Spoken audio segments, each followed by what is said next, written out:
আচ্ছা রেডি হয়ে যাবো।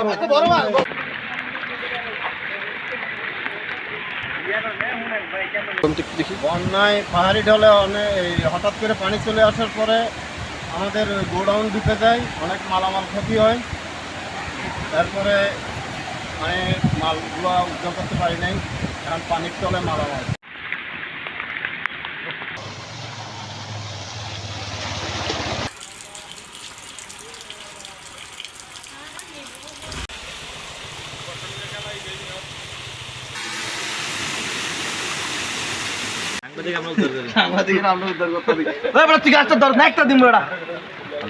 বাবুরে ধরবো, বাবুরে ধরবো, বাবুরে